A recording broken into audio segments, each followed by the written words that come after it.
The top stories of the week with added depth and context from our team of reporters. What we here like to call it the Daily Debrief. Hello, everyone. I'm Ty Quinones.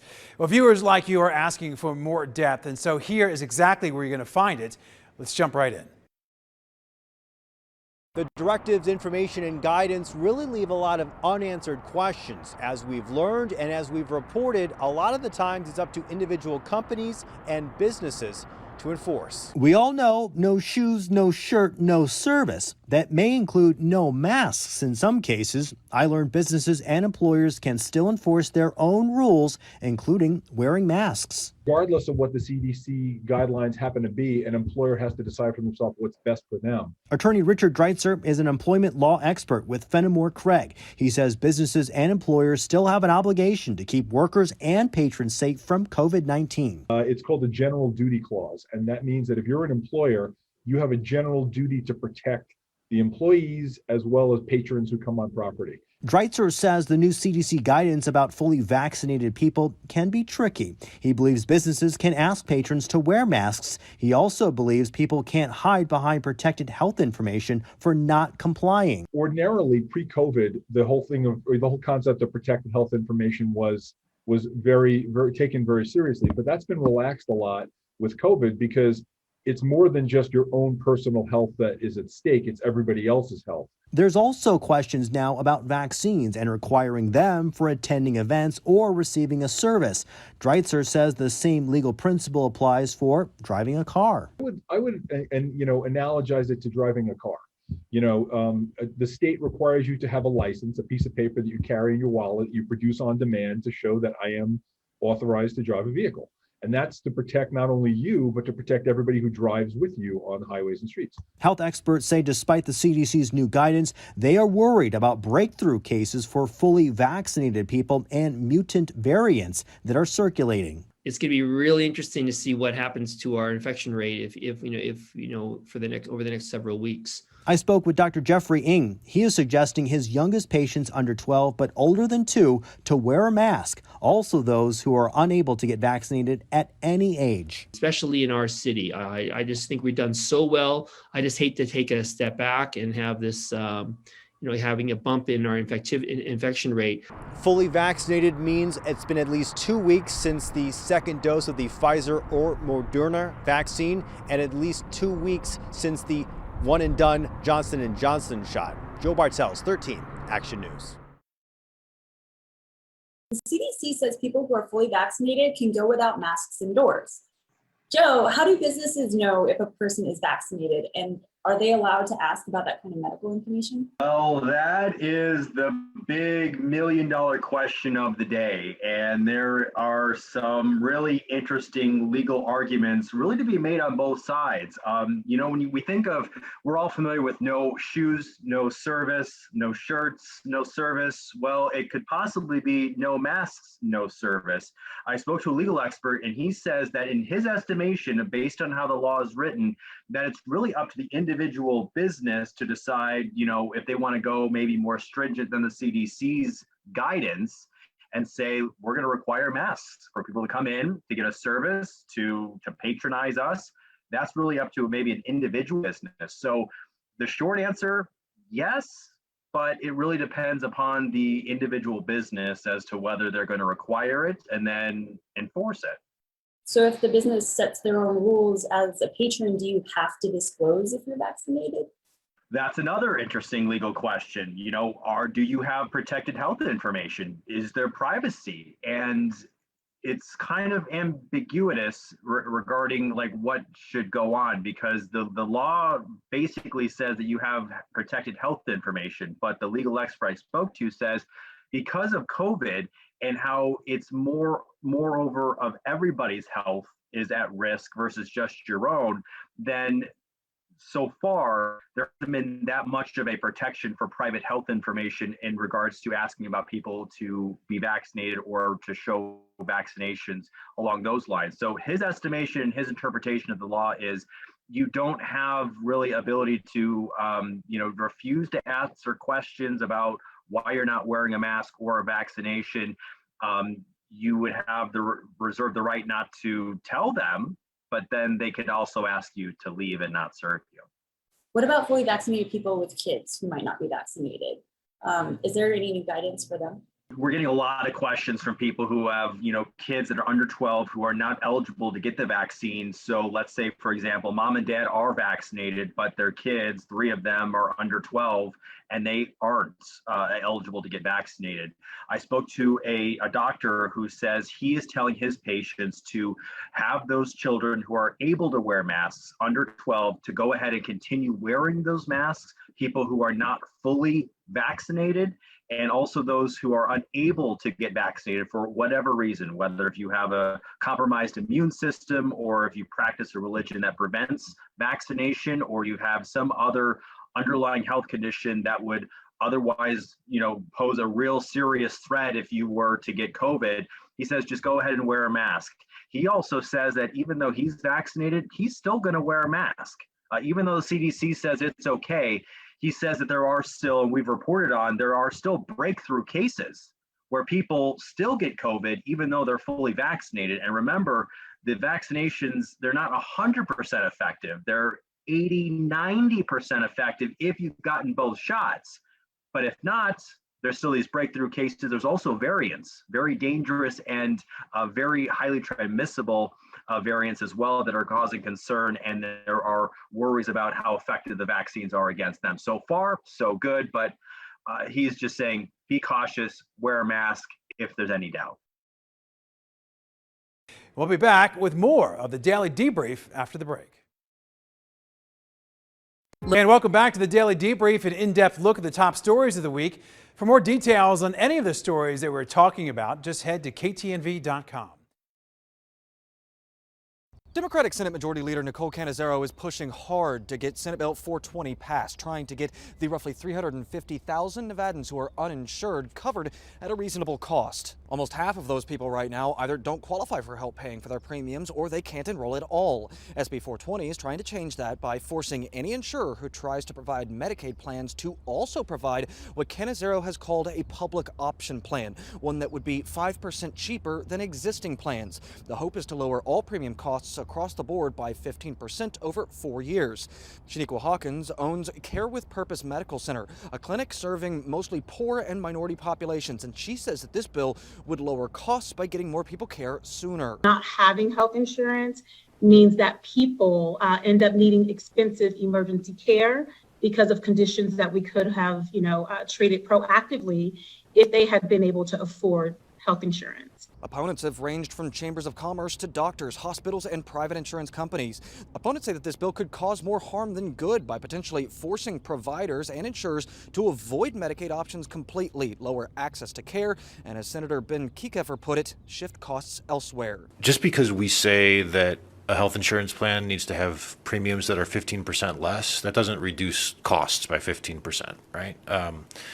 It may actually increase costs. Opponents also say that the current system should be improved instead to bring more people into existing Medicaid programs. SB 420 is projected to cost the state around $73 million over 2 years and then rise in cost after that. It would not be put into practice until 2026 if passed. Sean Delancey, 13 Action News. Sean is covering an assembly bill that is up for debate in Carson City that could possibly lower health insurance premiums. Sean, please explain a little more on what's up for debate. Yeah, Jordan, this one is really interesting. Welcome back to my news car. Essentially what we're covering today is a bill called SB 420, and it gets a little bit in the weeds because it does involve health insurance premiums, very complicated, and it does a whole lot of other things with Medicaid. But the thing that a lot of people, that it's causing controversy here is the meat of the bill. And what it does is it's attempting to lower health insurance premiums across the board by about 15% over 4 years. And it's doing that by forcing any insurer who wants to opt into offering Medicaid plans, state plans essentially, it's forcing them to create what they're calling a public option plan. And that is supposed to be 5% cheaper than some of the lower end plans that are already offered out there. And that's to kind of put pressure on your private insurers and other businesses to lower all of their other premiums. And that could take time, but that's essentially what the bill's trying to do. And how did you first start following this topic? Well, we're getting into the almost 0 hour of the Nevada legislature. It's over at the end of the month. So I've been pretty much living on the Bill Tracker website called Nellis. And this one was introduced very, very late in the session here. Its first hearing was the 4th on Tuesday, and there's another hearing today. But I've had my eye on this one a little bit since it was introduced very late in the session, and it got a lot of heat during that public hearing, both from people who want it to pass and lower these health insurance premiums for everybody, and then a lot of people who opposed it, from the healthcare industry to chambers of commerce. And it looks like you've already touched on, of course, a little bit about the pros and cons of what you're hearing, but anything more you wanted to share with that? Kind of what are the positives, what are the negatives that you're hearing about this bill? Yeah, so I mean, it really comes down to how the bill would work in practice. If it does what it's supposed to do, there's about 350,000 Nevadans who do not have health insurance, one of the highest rates in the country. And what it's trying to do is seek out those 350,000 uninsured people and bring them into the system by providing a more affordable option for them to buy into the system. Hopefully that would allow more people to have health insurance so they don't end up costing the system more when they need to make emergency visits, things along those lines. They can get healthcare early. But the opponents are saying that it could potentially do the exact opposite by driving insurers out of the public exchange, essentially. Like, I don't want to deal with this, I don't want to offer this, so I'm just going to get out of the Medicaid system altogether. And that it also might drive doctors out of the system. There might not be as much money, which would lower access to care, and then it wouldn't do anything to the costs for these insurers. So that might just shift those costs to other areas, private insurance, for example, raising insurance for everybody else. So it's a sticky situation. It'll all come down to how this bill works in practice if it passes. And when it comes to the bill passing, when is a time range? When can we expect a decision? That one's up in the air. Again, the legislature is done at the end of this month, so it has to be passed or it dies by the final day of this month. But it has another hearing in Health and Human Services today. We'll see if they take action on it there. But even if it passes Health and Human Services, where they're trying to figure out how this would actually work to curtail insurance premiums that have risen for years, even if it passes there, it's going to have to go to the Finance Committee. And the Finance Committee is going to figure out the actual dollars and cents of it. Right now, it's expected to cost at least $73 million over the course of one biennium, 2 years, and then raise in price by about $30 million in the next 2 years. And so there's a long process for it to go through, because even once it leaves the Senate, it would have to go through the Assembly and then be signed by the governor. So it's got a long way to go in a very short amount of time. All right. And my very last question is going to be, who would it actually most affect? Is it everybody in Nevada? Is it just people who are going to be trying to search for new insurance plans? Kind of, I guess, who is it going to be most affecting here?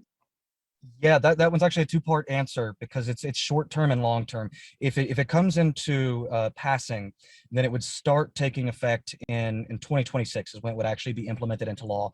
At that point, that's when these people who are uninsured would have access to these public option plans, and they would be the first ones to be affected. But again, if this works, if the pressure on these businesses works the way that the Democratic leadership expects it to, then over the course of time, it could potentially lower all health insurance premiums for everybody by about 15%. So short term, the uninsured; long term, potentially everybody. We'll be back with more of the Daily Debrief after the break. And welcome back to the Daily Debrief, an in-depth look at the top stories of the week. For more details on any of the stories that we're talking about, just head to ktnv.com. We want to focus on how we got to this point with these pricey tickets. Last season, a real bummer. No fans in the stands here at Allegiant Stadium. Now this upcoming season, there's some ground to make up, especially for those who bought season tickets. Kicking off the season with a bang. Allegiant Stadium making plans to rock with fans in the stands. Raider Nation cannot wait. I think all of us Raider fans are dying to get into that stadium and show what Raider Nation can do, the noise we can make to support our team. So as for me, I'm really excited. Richard Villa has a personal seat license, or PSL for short. He plunked down the cash to see Derek Carr and the rest of the team for the whole season inside Allegiant Stadium in person. I'm excited. I mean, especially when they showed today that the first game is Monday night against the Ravens. I mean, as a season ticket holder and as a Raider fan, period. I mean, what's not to be excited about that? He has no plans to sell his tickets, but the excitement translating to big bucks for others. Check out these prices for 2 seats together for the first home game with fans in the stands, starting around $800 on both StubHub and Ticketmaster, as high as $6 to $7 grand for premium seats and club experiences. You know, with the PSL being as high as it was for some of these seat owners, I can understand why they're trying to get rid of them for such a high price to make up that PSL difference. Richard knows some people bought season tickets as an investment, and last year's wash of a season with no fans allowed set people back with those money-making plans. But these sky-high prices for tickets may be a tough sell. You know, any of the big stars, Britney Spears, you know, we saw some astronomical prices with them, you know, even more than we're talking about here. So certainly it's not unprecedented, but it's right up there. I spoke with Anthony Curtis with LasVegasAdvisor.com. He also expects people to pony up cash for the new Win Club experience in the end zones, complete with bars and bottle service. Well, you know, you're merging big-time sports entertainment with a big-time entertainment town in Las Vegas, where people are used to this sort of thing, and they're used to bottle service. And it was almost inevitable that something like this would open at Allegiant. We checked with the Raiders about any additional single game tickets that might be released, but we have not heard back just yet. Now, we last checked the cheapest tickets for this season, around $360 for the Bengals in November. Joe Bartels, 13 Action News. We'll be back with more of the Daily Debrief after the break. And welcome back to the Daily Debrief, an in-depth look at the top stories of the week. For more details on any of the stories that we're talking about, just head to ktnv.com. And Raiders tickets are out, but prices for home games are not cheap. Joe, how can people get their hands on tickets? Well, aside from, ponying up a lot of cash, I guess that's the only way you're going to be able to get in, because it is literally one of the hottest tickets in town right now. Just some quick searches, really quick, on StubHub and Ticketmaster. We're talking at minimum $800 for the first game, which is totally crazy in terms of if you look at the other teams in the league. I looked up 10 teams, and they're not even really that close in any way. There's a lot of anticipation. It's a new stadium, no fans inside yet, so there's a lot of reasons perhaps why, but we might be seeing like Vegas pricing in action here. Do we know why that is? Might be seeing some kind of elevated price just because people are so excited, and a lot of people bought tickets as kind of an investment. So we're seeing a lot of these tickets that are going up for resale because people bought them anticipating that they would be selling them for quite a bit more than what they paid for them to try and make a profit. Well, last year that didn't happen. It was a total wash of a season in terms of fans being allowed. So they had to sit out an entire year after ponying up all that dough for a personal seat license. So it looks like they may be trying to make up this money with a vengeance, because I was looking at the other teams, and you're talking maybe $60-$80 per ticket, about a tenth of the cost of what one ticket is going for the very first game at Allegiant Stadium. What about Raiders away game prices? Are they noticeably different? Looking at the Raiders, you could theoretically travel to another city and watch them play, and it may be cheaper for you to travel, buy a ticket, and enjoy it in another stadium versus watching it at Allegiant Stadium. So I was just looking around, and I'm looking at it right now, and the cheapest ticket, if you wanted to go to maybe like an away game, the Las Vegas Raiders at Indianapolis Colts is from $77. So a fraction of the cost of what the very first game is going for, but they're anywhere from maybe $77 on the low side up to maybe, I'm looking at the Los Angeles Chargers, $217, still, more than, half of the cost of one ticket on the first game, but considerably less when you see them traveling outside of Allegiant Stadium for sure. Are there any plans in the works to make games more accessible for the average Las Vegan who wants to see their new team actually play at Allegiant Stadium? Yeah, that's a great question. And we wanted to know the same thing. We reached out to the Raiders and say, hey, look, like what's going on? Are there any single game tickets? Do you have some that are going to release so they can be sold and maybe be a little bit more reasonable in terms of the average Joe being able to afford to go to one of these games? We haven't heard back just yet, but from what we understand, there was a substantial amount of personal seat licenses, those ticket licenses that were sold ahead of time.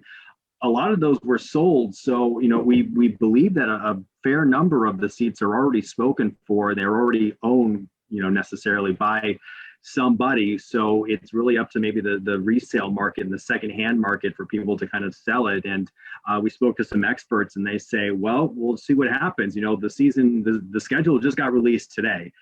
So we'll see what happens in the future in terms of the price fluctuation and what happens. But it's up to the market and whether people think that's a good deal and whether they're going to pay for it. Thanks for watching the Daily Debrief on your streaming device. If you missed any part of this week's program, just hit the back button on your remote, then scroll down until you see KTNV Digital Exclusives. There, you're going to find this show and also all of our dedicated streaming content. And stay tuned for more from 13 Action News after the break. And also check us out anytime right here on KTNV Streaming Las Vegas News on your time.